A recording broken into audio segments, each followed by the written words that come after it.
금요일을 상징하는 경쾌한 리듬으로 시작하는 신율의 뉴스 정면 승부 3부 이번 주 승부 시작하겠습니다. 사실 음악은 이렇게 경쾌하지만 우리가 오늘 얘기할 주제는 반드시 경쾌하지만은 않을 수도 있습니다. 우리 정치가 우리의 마음에 왜 이렇게 그늘을 만들어가는지 다시 한번 생각해 볼 수 있는 기회가 됐으면 합니다. 자, 오늘 이번 주 승부 나와주신 두 분 소개해드리겠습니다. 먼저 인사이트K의 배종찬 연구소장이십니다. 안녕하십니까? 안녕하십니까? 예, 그리고 메타보이스의 김봉신 이사십니다. 어서 오십시오. 안녕하십니까? 예. 뭐 이 얘기는 나중에 하실 거죠? 있습니다. 오늘 들어있습니다. 네. 배현진 의원에 대한 피습 테러. 네. 예. 이 부분은 나중에 그럼 얘기를 하고 뭐 하간 오늘은 좀 날씨가 풀렸어요. 그렇습니다. 네. 우리 김봉신 이사님이 심각한 일이 있으셨어요, 오늘? 아닙니다. 아니 제가 이제 김봉신 이사를 오랫동안 알고 있지만 예. 지금 날씨가 풀렸을 때 아주 상쾌한 그런 기분의 표정이라고 지금 저는 감지를 했거든요. 지금 이 표정이 그렇죠. 상쾌한 표정. 모르시는 분들은 아주 심각하구나 이렇게 생각하실 수 있는데 정말 심각하면 이 자리에 있지도 않을 겁니다. 네, 그래서 예. 지금 매우 상쾌하고 예. YTN의 정면 승부를 예. 아주 유쾌한 기분으로 지금 패널로 참석을 했다 이렇게 볼 수가 있겠고요. 예. 더군다나 오늘 상당히 차가 많이 막히는 날이 짜증 날 수 있는데 이런 날은 우리 YTN의 정면승부 저녁 방송을 들으시면서 모든 채증을 다 날려버릴 수 있는 그런 식으로 시간. 말씀하시면 제가 좀 섭섭하죠. 왜? 자동차가 안 밀리더라도 이걸 딱 들으면 기분이 이렇게 말씀. 그러니까 지금 있잖아요. 이게 사회생활을 저는 여태까지 잘한다라고 생각했는데 어설프게 잘하는 거예요. 지금 게시판에 좀 신율 진행자가 과하다. 자제해달라고. 자제해달라. 오늘 새로운 버전이에요. 예전엔 맨날 우리 신동진 PD님이 자제해달라고 얘기했는데 오늘은 게시판이 나왔네요. 왜냐하면 오늘 신동진 PD가 아주 아이돌 패션으로 마치 우리 현진영 힙합 얼마나 힙했습니까? 오늘 힙한 신 PD. 네. 이게요. 좀 전에 이제 어설픈 사회생활을 회복하기 위한 그렇죠. 지난한 노력이다. 우리가 이렇게 생각하면 발버둥을 되겠죠. 치고 있습니다. 예, 그런 것 같아요. 자, 우리 승자 얘기해 보죠. 우리 배종찬 소장님 승자. 네, 이렇게 좀 공교로울 수가 있나라는 생각이 들 정도로 또 둘이 짜셨구나. 아니 그게 아니라 제가 말씀드리려는 것은 관련된 데이터가 있습니다. 오늘 승자는 이 데이터만 보고 오로지 결정을 했고 다른 어떤 정치적인 선입견이 없었음을 미리 말씀드리는데 승자는 한동훈 비대위원장입니다. 윤석열 대통령과 둘이 짜신 거 맞죠? 똑같죠? 전혀 아닙니다. 예? 아니에요. 전혀. 승자는 맞는데 네. 승자는 저도 이제 한동훈 비대위원장으로 네네. 잡았는데 짠 거 아니다. 예. 이게 지금 아직 좀 경쾌하셨어요. 예, 나름. 짰다라는 표현이 우리 품격이 있는 프로그램에서 나왔다는 게 좀 상당히 아쉽긴 합니다만. 좀 오해하시는데요. 네.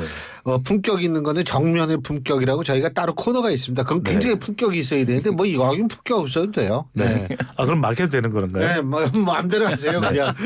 심의를 고려치 않고 마구잡이를 하겠습니다. 그러면. 요새 고려 거란 전쟁 보세요? 저는 성상의 뜻을 따를 것이옵니다. 근데 거란 쪽 인사로 나와야 되는데 성상 이러니까 좀 안 맞는 것 같아요. 승자는 한동훈 거란에서 비대위원장인데 고려에 귀한 사람이 있었나? 한국 갤럽의 개요는 이미 다 소개드린 것으로 이해되기 때문에 한동훈 비대위원장이 비대위원장으로 잘하고 있는지 역할을 물어봤습니다. 이 조사에서 긍정 52%, 부정 40%로 나왔는데 이게 왜 중요하냐면 윤석열 대통령과 또 비교 안 할 수가 없거든요. 윤석열 대통령 긍정 지지율이 31%, 한동훈 52%, 무려 21%포인트 더 높게 나왔는데 이건 이재명 대표도 예외가 아닙니다. 이재명 대표에 대한 평가 긍정 35니까요. 윤석열 대통령 31, 이재명 대표 35, 또 한동훈 비대위원장이 50인데 국민의힘 지지자 89% 10명 중 9명입니다. 한동훈 잘한다. 그런데 더 놀라운 건 대통령 지지층입니다. 대통령 지지층의 93%가 한동훈 잘한다. 는 결과로 나타났습니다. 아주 이성적인 판단이죠. 사실. 예. 그 지금 우리 배종찬 소장님이 말씀하신 여론조사 다시 한번 말씀드리는데 1월 23일부터 25일까지 전국 18세 이상 1,001명을 대상으로 한 전화조사원 인터뷰를 통한 여론조사입니다. 표본 오차는 95% 신뢰 수준에 플러스 마이너스 3.1%포인트, 응답률 16.7%. 자세한 것은 중앙선거 여론조사 심의위원회 홈페이지를 참조하시면 되는데 제가 아까 일부에서 그랬어요. 네. 우리 배 소장님도 이거 엄청 얘기할 텐데 이 중앙선거 여론조사 심의위원회 이 이름을 좀 우리가 좀 개명 운동을 하면 어떨까? 추린 버전이 있습니다. 추린 버전은 여심위. 여심이 네. 아니 그 여심이가 여심이 또 여심이가 뭔지를 모르잖아요. 여심으로 이해할 수도 있죠. 여심으로 생각할 수도 있죠. 그러니까 요걸 좀 이름을 좀 짧게 바꿨으면 좋겠다. 제가 이 제안을 했는데 근데 어쨌든 거기서 50%가 나왔다 이거죠. 52%입니다. 야, 그거 엄청난 수치죠, 사실. 그래서 승자를 뽑으신 거예요, 우리 김 이사님도? 그러니까 이제 저희가 이제 승자로서 한동훈 비대위원장을 선정을 할 때에는 그 갤럽 조사가 이제 공표되기 전이었습니다. 네. 그래서 갤럽 조사를 그 후에 보기는 했는데 제가 봤을 때 이제 한동훈 비대위원장과 이제 뭡니까 윤석열 현 대통령 현재 권력과 어떻게 보면 한동훈 비대위원장은 이제 미래 권력으로 보수 성향이신 분들이나 국민의힘을 지지하시는 분들은 그렇게 생각하실 수도 있겠는데요. 두 사람의 갈등 이후에 나타나는 그런 흐름을 봤을 때 한동훈 비대위원장이 승자다라고 생각을 했던 거는 사실은 방금 그 조사에서 더 깊이 들어가면 좀 더 나오기는 하고요. 그런데 한동훈 비대위원장이 손해볼 게 없는 게임을 계속하고 있다라는 생각은 듭니다. 물론 폴더 인사를 하고 어깨를 대통령이 툭툭 쳐서 너 그러지 마라는 그런 사인을 받았긴 했죠. 사실은 선배한테 형님 잘못했습니다. 이런 분위기였지 않습니까? 그렇긴 하지만 그렇게 후배 어깨를 툭 치는 그런 대통령이 실제로 얻을 게 많은 그런 트러블은 아니었죠.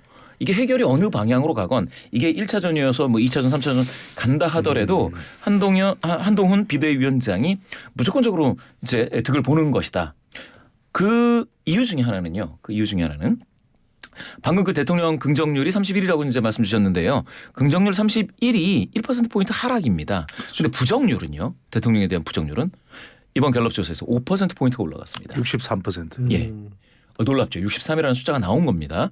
그런데 그 숫자에서요. 두 가지가 중요한데 하나는 여성 중에서는 부정률이 12%포인트가 올라갔습니다. 여성 중에서. 윤석열 대통령 부정평가가 여성에서 12% 올라갔다. 12%포인트 올랐다. 예. 이게 오차 범위를 넘는 정도의 큰 격차로 올라간 거거든요. 왜 그럴까요? 그렇죠. 그다음에 부정평가하시는 분들한테 도대체 왜 부정하느냐 이렇게 오픈문항 즉 자유응답식으로 물어봤을 때 보통은 그 전에 보면은 김건희 여사 문제가 1%나 2% 정도 나오긴 나왔습니다. 그것도 많이 나온 거죠. 그런데 무려 7%포인트가 많아져서 대통령을 부정평가하는 이유 중에 3위 9%가 됐습니다. 김건희 여사 문제. 이건 뭐냐. 지금 한동훈 윤석열 한동훈의 이런 과거는 아니죠. 현재와 미래 만약에 그런 권력 싸움이라고 한다면 한동훈 쪽으로 유리할 수밖에 없는 게 윤석열 대통령은 김건희 여사라는 리스크를 계속 끌어안고 그걸 방어하는 이슈 방탄 성격을 띠면서 가는 거거든요. 그런데 한동훈 비대위원장은 손해볼 게 없습니다. 바로 이와 같이 이게 이슈가 됐더니 갑자기 부정률이 올라가거나 그 부정의 이유 중에 김건희 여사 문제가 등장하거나 한다라는 것입니다. 또 하나 이런 조사가 있었습니다. 이 조사는 이거는 이제 여론사 공정이 조사한 건데요. 여론사 공정이 데일리안의 의뢰를 받아서 1월 22일부터 23일까지 이틀 동안 조사를 했습니다.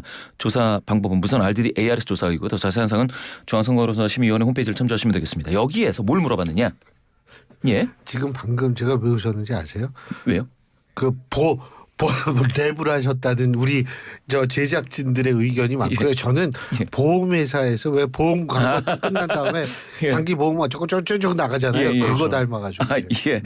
뭐 칭찬으로 저는 네, 들었습니다. 예. 그럼요. 칭찬이죠. 야, 아, 알겠습니다. 우리는 다 감사합니다. 칭찬만 해요. 예, 예. 우리는. 네. 그래서 이제 이 조사에서는 대통령실의 한동훈 사퇴 요구에 대해서 적절하냐, 부적절하냐 이걸 물었는데 전국 평균에서는 1,000샘플 조사에서 1,004명 조사했는데 적절하다가 23.4%밖에 안 나옵니다. 부적절하다. 한동훈의 사퇴 요구를 한 거는 부적절하다가 59.4 나왔거든요. 자, 여기에서 한 번 더 들어가 볼게요. 국민의힘 지지하시는 분들 중에서는 적절하다가 10.9%밖에 안 됩니다. 부적절하다가 72.9입니다. 아, 이거 놀라운 격차입니다. 그렇다면 지금 당장 보수 성향이신 분들은 윤석열 대통령도 좀 잘했으면 좋겠고 한동훈 비대위원장 열심히 노력해서 총선 때 좀 선전해라 뭐 이런 응원의 마음이 있겠죠. 그런데 그럼 둘 중에 하나 누가 잘잘못 이렇게 따지면 한동훈 비대위원장 쪽으로 마음이 좀 기울었다. 그 얘기는 어쨌든 간에 현재 권력과 미래 권력으로서 여당 내에서 충돌이 발생했을 때 미래 권력 쪽으로 그것도 정확하게 사람으로 따지면 한동훈 비대위원장 쪽으로 마음이 좀 움직이고 있다. 이렇게 보셔야 되겠습니다. 그래서 승자는 한동훈이다.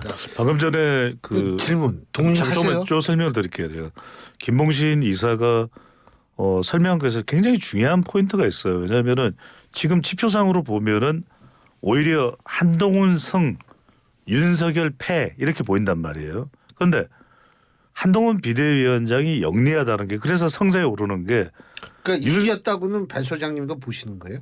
들어보세요. 그래서 이게 이겼잖아요. 지표상으로요. 이미. 기분 나빠서 더 이상 방송 못 하겠어요. 아니 이런 걸 가지고 기분 나빠하시면 어떡합니까? 더 세상에 기분 나쁜 일이 많은데. 아니 근데 중요한 건 뭐냐면 그런데 여론에서 국민의힘 지지층의 89%가 한동훈 잘한다 긍정평가를 내렸잖아요. 대통령 지지층의 93% 이게 이제 충돌이 있었던 그 시점에 실시된 조사인데 그러면 한동훈 비대위원장 이 여론조사 결과를 보고 그래? 뭐 이제 대통령 뭐 나한테 지지율이 안 되네? 눈에 쌍심지를 켜고 뭐 날 잘라? 못 자를 걸?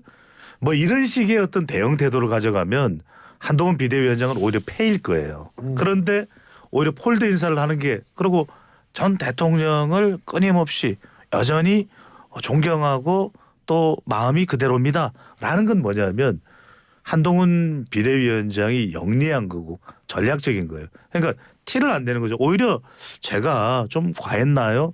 제가 좀 신중할 필요가 있을까요? 그래서 막 김건희 여사에 대해서 물어봐도 그러잖아요. 사과? 제가 언제 사과라고 한 적이 있었나요? 제 말은 그대로 이해해 주시면 될 것 같아요. 그러니까 더 신중해졌어요. 그래서 저는 본인의 이 위상 자체가 여론상으로 달라졌음에도 불구하고 윤석열 대통령이 사실상 의문의 일패를 당한 것처럼 지금 지표로 나타나고 있는데 더 폴드 인사를 하고 윤석열 대통령에서 더 정중하게 대하고 오히려 김경률 비대위원도 쇼펜하우 이후에는 또 잠잠하거든요. 그러니까 이런 상황들이 오히려 더 전략을 깔고 있다.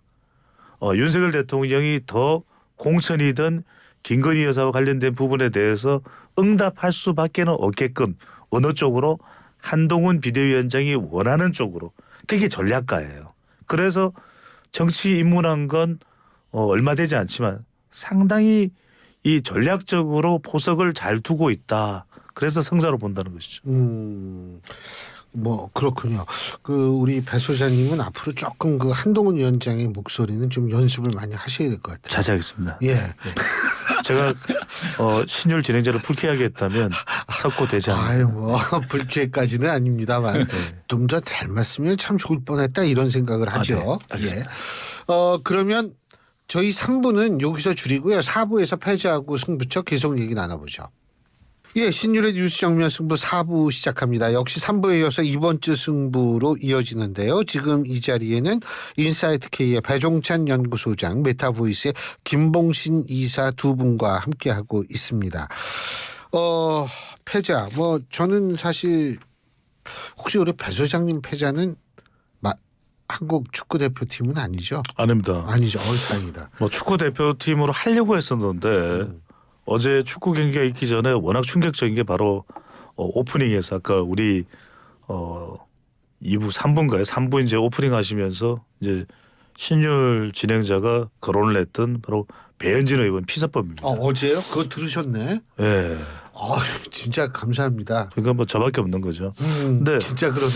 예. 정말 이게 어처구니가 없습니다. 이재명 대표 피섭도 절대 있어서는 안 되는 일이고요. 더군다나 중학생이 또 만 나이로는 만 14세 미만인 거죠, 그죠? 아니요, 미만부터 촉법인데요. 네네. 제가 알기로는 2009년생으로 알고 있습니다. 그러면 만 14세예요 지금. 만 14세인가요? 네. 그러니까 미만이 촉법이기 때문에 만 14세는 촉법에 걸리진 않죠. 그러니까 14세까지가 아니라 14 만으로 13세까지인 거네요. 그렇죠. 14세부터는 아니에요. 알겠습니다.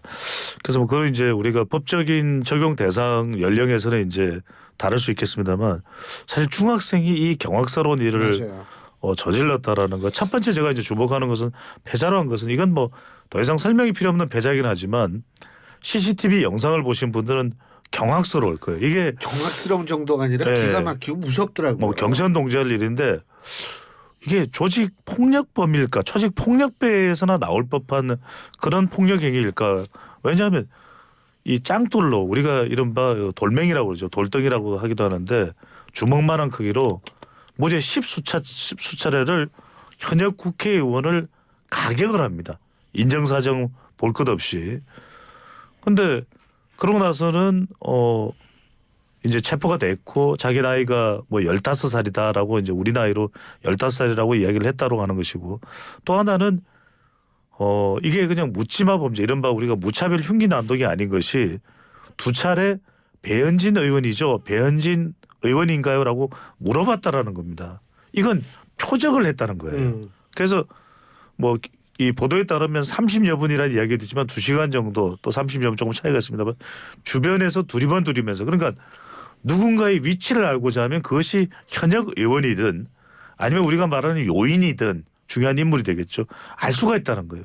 그 주변에서 잠시 비서관 보좌진이 뭔가 사러 또 주차를 하기 위해서 간 사이에 신원을 파악하고 배현진 의원이 바로 돌로 이렇게 가격을 한 그런 상황. 누가 이 보좌진이 빨리 와서 말리지 않았다면 어떤 상황이 왔을지 모른다는 것이거든요.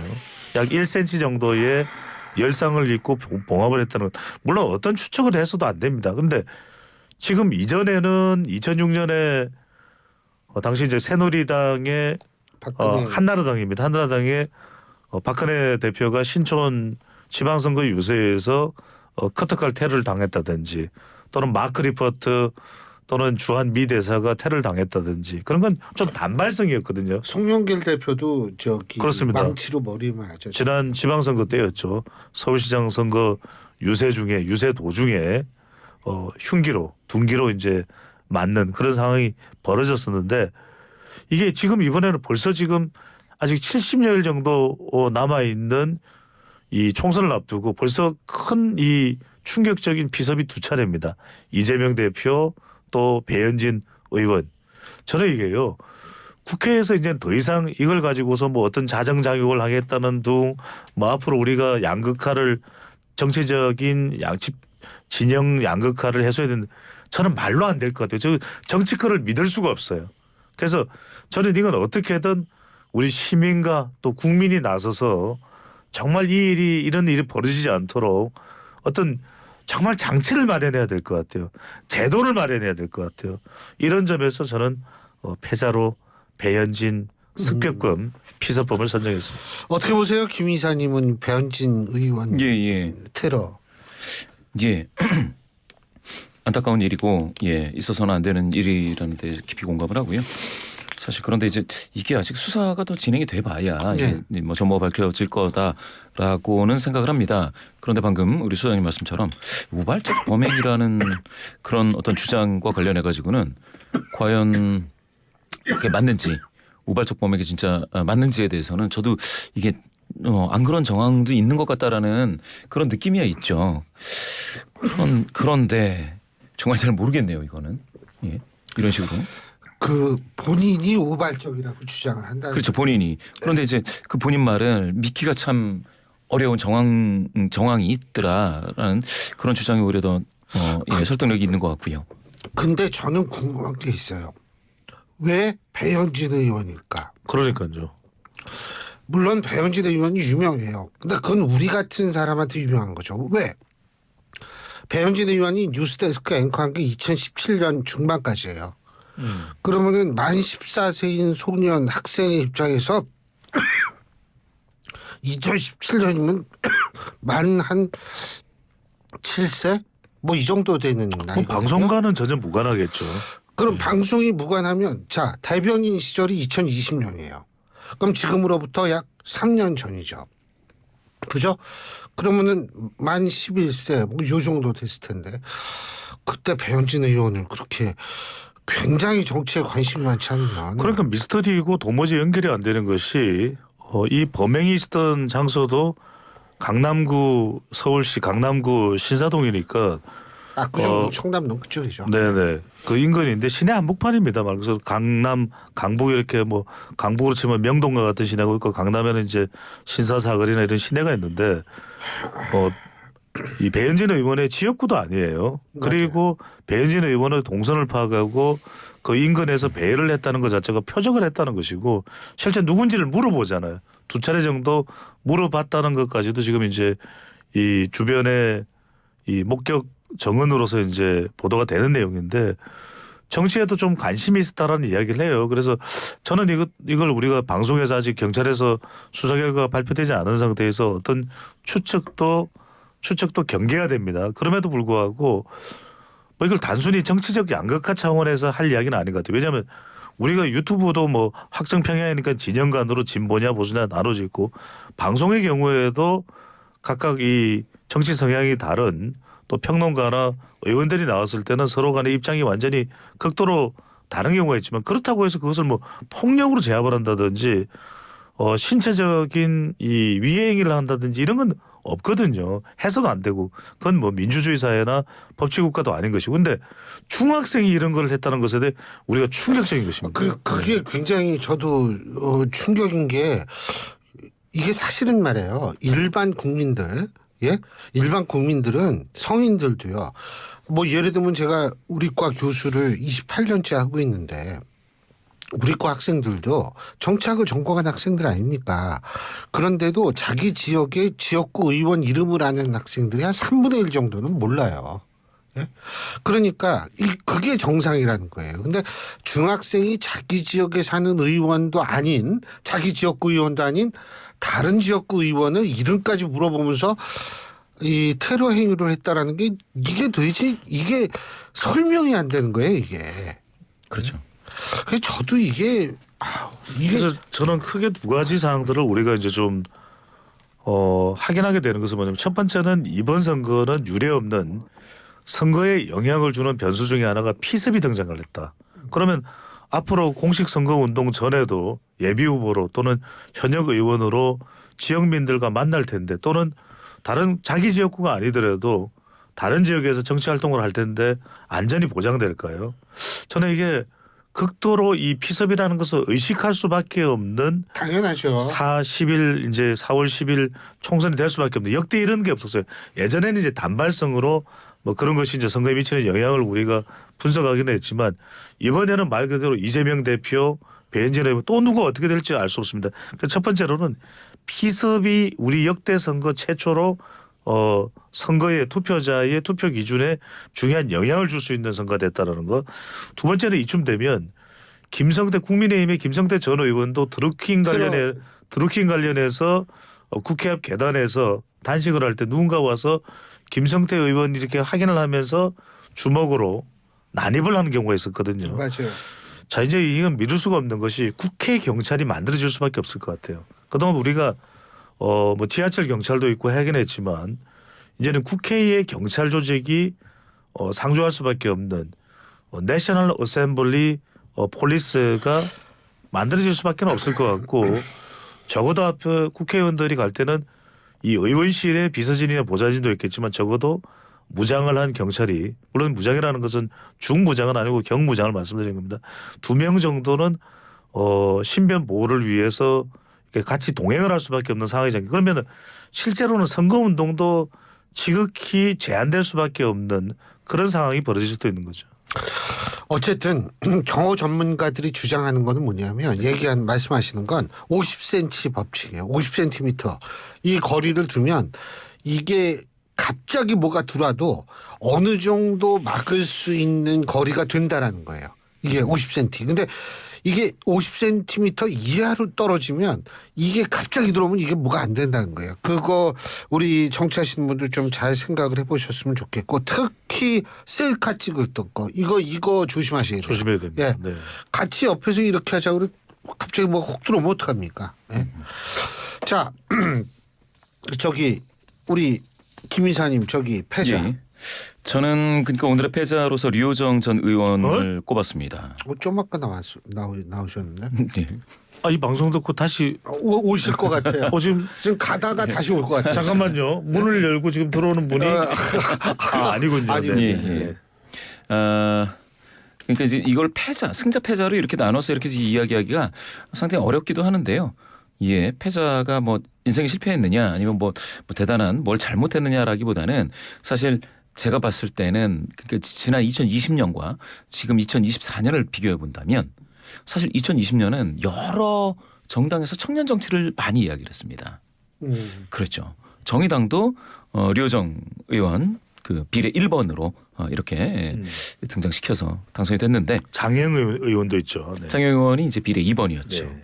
사실 그거 촉발은 이준석 대표가 한 거 아니에요? 청년 정치?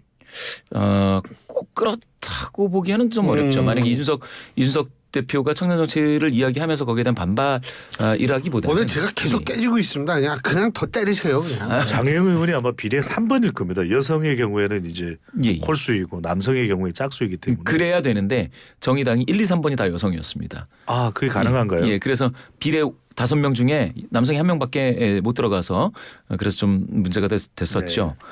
예, 그래서 정의당 같은 경우에는 이제 여튼간에 그거는 이제 정의당 내부의 사정인데 제가 이제 패자다 좀 이게 강한 제가 주장일 수도 있겠지만 어찌됐건 간에 청년 정치 또 그중에서 특히 청년 여성 정치가 지금 이번 국회 끝나가면서 굉장히 이게 실패 아니냐라는 쪽으로 주장하는 사람들이 많이 생겼습니다.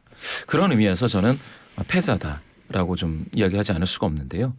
그 과정을 이렇게 하나하나 살펴보면 청년 정치를 할 수 있는 환경도 잘 아니었고 그렇지 않습니까? 과거에 이제 저 같은 경우에도 저는 이제 X세대인데 위에 이제 86세대 어떤 형님께 우리한테 뭐 기회를 좀 많이 주시면 어떻습니까? 라고 이제 사적인 자리에서 이제 얘기를 해봤습니다. 그랬더니 아니 뭐 너희들 열심히 일하고 있으니까 기회 준 거 아니야? 그래서 아니 제가 나이가 벌써 이제 40대인데 아직도 이면지 정리하고 이거 보고서 쓰라고 하면 다 쓰고 막 이러니까 너무 힘들어요. 그랬더니 야 그건 나도 뭐 20대 때는 나도 했지 이런 그래서 약간 좀 86세대하고 우리 X세대하고도 이렇게 차이가 있는데 이 환경 속에서 청년들이 정치하기란 진짜 힘들겠다라는 게 진짜 제 생각입니다. 그렇다고 해가지고 그러면 청년들이 과거처럼 어떤 전선체 운동 같은 게 있어서 자신들을 훈련시키고 그렇지 않습니까? 단련시킬 수 있는 기회를 많이 갖느냐 하면 그게 또 아니었던 것 같아요. 지난 국회를 보면 청년 정치를 마치 이제 마스코트처럼 활용하기도 했었고 그러다 보니까 청년들이 그 자기 지역에 잘 안착한 그런 어떤 정치를 하기보다 약간 좀 붕 떠서 이게 명함을 돌리는 뭐 그런 쪽으로 이제 간다든가 아니면 다른 좀 명망가 정치인들 옆에 붙어서 같이 돌아다니는 그야말로 좀 뭐라고 해야 될까요? 좀 비서관 아닌 비서관 같은 역할을 한다든가 이렇게 해왔다. 그러다 보니까 류호정 의원도 호기롭게 해보겠다라고 했는데 이게 마치 좀 약간 어그로 끌기식으로 돼버리는 거예요. 그러다 보니 지금 당내에서 정의당 내에서도 굉장히 좀 여러 가지 불협화음이 있다가 지금 결과적으로 이제 탈당대를 제출하고 새로운 선택으로 이제 합류하게 됐는데 저는 그러니까 이 금태섭 전 의원이 주도하는 이 제3지대 신당인 새로운 선택으로 가면서 이게 그러면 청년 정치가 처음에 이제 생각을 했던 류호정 의원이 생각을 했던 그런 어떤 꽃을 피우게 될까라는 거에 좀 부정적인 전망을 가지고 있습니다. 아니 전적으로 김봉신 이사의 설명과 분석에 저도 공감하는 것이 이건 류호정 의원이 패자가 아니라 이렇게 국회를 만들어버린 말 그대로 기성 정치인들이 패배자인 거죠. 가해자인 거죠. 그러니까 과연 대한민국에서 이 청년 정치가 뿌리를 내릴 수 있는 못 내려요.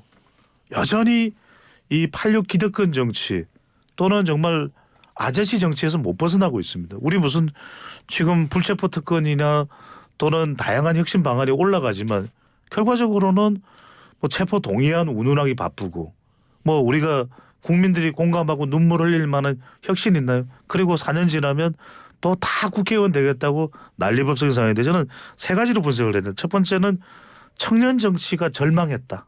왜냐하면 류호정 의원도 좀 주목받기 위해서 문재인 당시 대통령이 지나가는 길이었나요? 그게 공사 현장에 모자 안전모를 쓰고 나와서 좀 소리를 지르기도 했던 기억이 나요. 그다음에 타투와 관련된 법안을 어떻게든 문신이죠. 어떻게든 좀 개정안을 좀 내서 좀 새로운 좀 바람을 일으킬 수 있는 좀 혁신적인 기존의 국회의 지형과는 다른 걸 시도해봤지만 안 먹혀요. 그러니까 다 지금 기성 아저씨 이른바 이 운동권 정치도 여전히 잠식이 되고 있는 상황에서 지금 거의 한 60% 정도 됩니까 비중이 86세대가 민주당에서 차지하는 비중 그다음에 국민의힘에서도 86세대가 거의 절반을 살짝 넘습니다. 그런데 숫자상으로는 민주당이 2배 정도 돼요. 국민의힘에 비하면. 그러니까 자리를 안 내주니 뭐 이거는 제가 어떤 특정한 쪽에 무게를 실는 건 아니지만 적당한 기간이 있잖아요. 민주화 운동에 기여했으면 뭐 그 기여한 거에 대해서 감사함을 느끼지 못하는 국민들이 있나요? 유권자가 있나요? 그런데 뭐 586이 아니라 686, 786, 886, 986 두 번째는 뭐냐면은 이 말씀 제가 꼭 드려야 될 게 여성 정치입니다.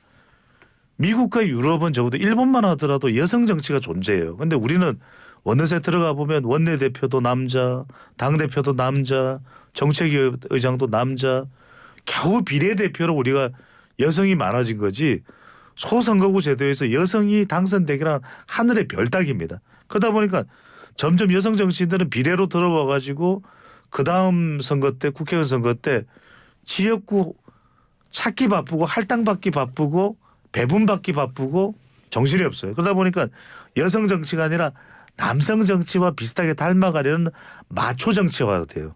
그래서 사실상 그런 분들이 그러다 보니까 여성의 인권이 사라지는 여성들의 인권이 잠식당하는 그런 사태가 터져도 여성 의원들이 먼저 앞장서서 그걸 보호를 안 해줘요. 마지막입니다.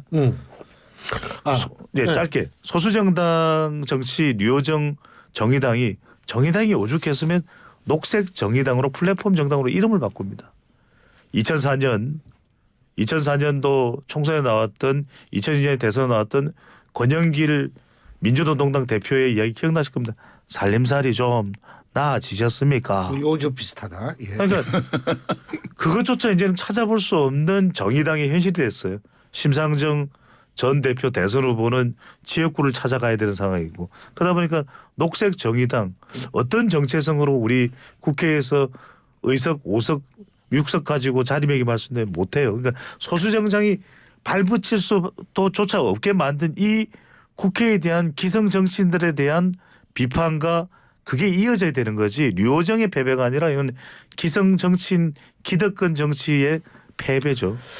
근데 사실 이 여성 정치를 실현하기 위해서 예를 들어 프랑스와 미테랑 정권 때 파리테법을 시행을 합니다. 남녀 동수 공천법이거든요. 네. 근데 하원 선거에서는 적용이 됐는데 벌금 내고 말지 그러고 공천을 안 했어요.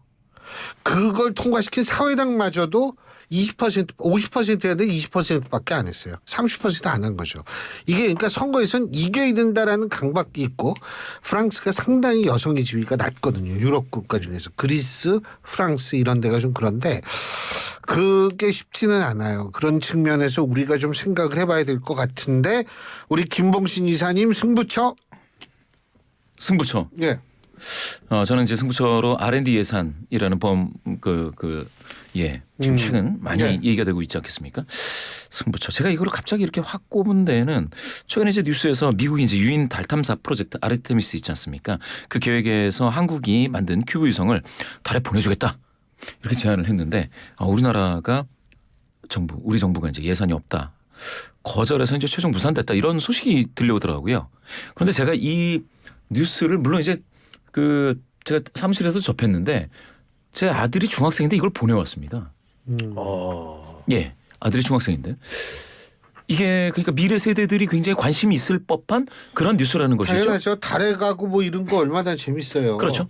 그런데다가 최근은 아니죠. 작년인가 재작년인가 윤석열 대통령 그 방미한 때에 한미 동맹을 우주 동맹으로 격상시키겠다. 이런 어떤 아주 원대한 포부 이런 것들을 밝힌 적이 있었던 것 같은데 저는 그래서 이 우주 협력 이런 부분이 사실은 이거는 다음 세대 또 그 다음 세대를 봤을 때에 우리나라의 우리 민족에 굉장히 중요하다라고 봤는데 이게 도대체 예산이 얼마가 들길래 이게 이제 최종 무산됐을까라는 생각이 들면서 아니 이거는 정말 돈 모으기 금 모으기나 무슨 돈 모으기 운동 달러 모으기 운동이라도 해서 이런 정도에는 참여해야 되는 거 아니냐 아르테미스 계획에는 참여해야 되는 거 아니냐 이게 만약에 진짜 예산이 없다면 뭐 그런 생각이 좀 들었습니다. 그래서 이게 전반적으로 R&D 예산과 관련해서 이번 정부에서 좀 이번에 많이 줄이고 또 어떤 면에서는 프로젝트를 이제 통폐합한다는 얘기까지 들리더라고요. 예. 그게 뭐 제가 관심 있는 뭐 통계라든지 이쪽은 사실은 컴퓨터만 있으면 되는 경우가 많은데 그렇지 않고 뭡니까 뭐 어떤 뭐 기자재가 좀 필요한다든지 소재가 좀 필요한 그런 쪽에서는 정말 이 R&D 예산 축소가 치명적이다. 이런 얘기도 막 들려오고 있습니다. 각 대학에서. 그랬을 때에 맞아요. 앞으로 R&D 예산 이거는 직접 반영이 될 거예요. 이번 총선에. 좀 그렇게 봅니다. 총선에. 심지어는 지난번 어딥니까? 지난번 강서 보선에서도 그 인근에 있었던 그 R&D와 관련돼서 영향을 받고 있었던 기관에서 여론이 안 좋았다. 이런 얘기까지 있었습니다. 전 그래서 이게 승부처다. 이렇게 봤습니다. 예. 저는 전적으로 공감합니다. 이 5월 달에 이제 경남 사천에 우주 항공청이 개청되지 않습니까? 우리가 이제 우주 시대가 열립니다. 일본이 또 달에 착륙을 하고 있는 상황이라면 우리가 이런 예산을 또는 우리의 과학적인 자산을 축적하는 일에 게을러서는 안 되겠죠. 김봉신 이사의 말씀에 전적으로 공감하고 그 부분 잘 따져보고 여야 할 것 없이 이런 부분에 있어서 정부가 더 예산을 확보해야 될 부분이 있으면 촉구를 해야 될 것 같고 재정부 진짜 공대 교수들 불만 엄청 많아요. 그러니까요. 네. 말씀하세요. 네. 예. 재정부처는 뭐 비슷한 또 관점에서 중대재해처벌법이 이제 2년간 50인 미만의 사업장에 대해서 유예하려는 것이 지금 일단 불발이 됐습니다. 그래서 오늘부터 사실상 이제 유예됐던 법이 이제 시행에 들어가서 50인 미만도 중대재해처벌법 그러니까 사업장에서 사고가 발생했을 경우에 특히 인명사고 등의 이 사업주까지 원청 사업자까지 처벌을 받거나 또 벌금이나 과태료 형태의 처벌을 받게 되는 것인데 이게 지금 자칫 50인 미만의 준비가 돼 있느냐 준비가 돼 있지 못하다면 엄청나게 이 사업장이 많아요. 뭐 5인 이상이니까 엄청 많죠. 그렇죠. 예. 50인 미만. 50인 미만 5인 이상. 네네 5인 이상. 네. 그러다 보니까 이 상황에서 이 부분을 여야가 이제 뭐 근로자의 안전이야 뭐 중요한 거야 아무리 강조해도 지나치지 않은 것이죠. 근데 현실 실제 사업장의 상태는 어떤가 좀 돌아보고 이걸 정쟁의 어떤 도구와 수단화돼서는 안 될 것 같아요. 그래서 2월 1일 본회의에는 다시 한 번 더 상정해서 기회가 있다고 하니까 그러니까 이걸 뭐 둘이서 이른바 밀실 합의를 하라는 말씀이 아니라 제대로 된 그런 여야 간에 고민을 해서 현장에서 어떤 부분을 좀 보완해서 어떤 식의 유예가 됐든 아니면 다른 수단이 있든 개정안이 좀 작업이 돼야 되는 안 그러면 이것도 총선을 앞두고 여당에서는 준비가 안 됐는데 또 지난 2년간 뭐 됐냐 그러면서 또 발목 잡기를 하는 또 야당이라는 소리가 나올 테고 민주당에서는 그럼 2년 동안 준비 안 하고 있다 지금 와서 안전 문제를 빌미로서 2년간 또 더 유예를 해달라는 것은 집권 여당으로서 무책임하다는 이야기가 나올 수 있기 때문에 이걸 잘 또 협의를 하고 논의를 해야 되겠죠. 예. 근데 사실 이 50인 이하 5인 이상 50인 미만 사업장이라는 게 사실은 제가 볼 때 거기 사장님들도 뭐냐면 이 노동자나 마찬가지 위치거든요. 그런데 이게 10억 이하의 벌금 혹은 이 징역형도 있거든요. 그러니까 이분들의 입장에서 볼 때는 굉장히 거기에 신경을 많이 쓰실 수밖에 없죠. 그래서 이게 근데 사실 선거를 의식해 가지고 엎치락뒤치락 하다 보니까 이걸 놓쳤다라는 얘기가 많더라고요. 그렇죠. 그렇죠. 네네. 예. 그런데 이제 중대재해기업처벌법 요게 제가 이제 그 산업화된 도시라고 하는 이제 여러 가지 그 우리나라 남동벨트 이런 데 다니다 보면 사실 이게 가지고 있는 게 노동과 관련된 대부분의 어떤 뭡니까 트러블들 이런 것들을 다 여기에 이제 몰아 넣을 수 있는 그런 정도 굉장히 뜨거운 감자더라고요. 이게. 그렇죠. 예, 대기업도 마찬가지고 여기에 외국인 노동자 문제 들어가 있고요. 세대별 들어가 있고 그다음에 뭐 정규직 비정규직 들어가 있고 그다음에 그 도시의 활력도 들어가 있고요. 도시를 떠나는 청년들이 떠나는 이유가 되기도 하고요. 이 문제가 어떻게든 아까 우리 소장님 말씀 주신 것처럼 여야가 정치권 힘을 모아서 이런 것들을 어떻게 할지 또 국가가 정부가 나서서 아까 말씀하신 그 사업장에 실제로 안전을 어떻게 확보할 수 있을지 이런 것들은 고민이 많이 돼야 될 것 같아요. 안전관리자 지금 구하지도 못해요. 그렇습니다. 중소규모 사업장 없는 걸 어디서 구합니까? 예. 그 현실성이 떨어진다는 얘기예요. 과연 이런 현실을 어떻게 극복할 건지 정치권에서 답을 주지 않으면 지금 사업하시는 분들은 굉장히 두려움 속에서 이 사업장을 꾸려나가실 수밖에 없습니다. 과연 거기에 대한 어떤 답을 내놓으실지 정치권에게 당당히 묻고 싶습니다. 오늘 두 분 말씀 여기까지 듣죠. 고맙습니다. 감사합니다. 감사합니다. 예, 지금까지 인사이트 K의 배종찬 연구소장 그리고 메타보이스의 김봉신 이사 두 분과 함께했습니다.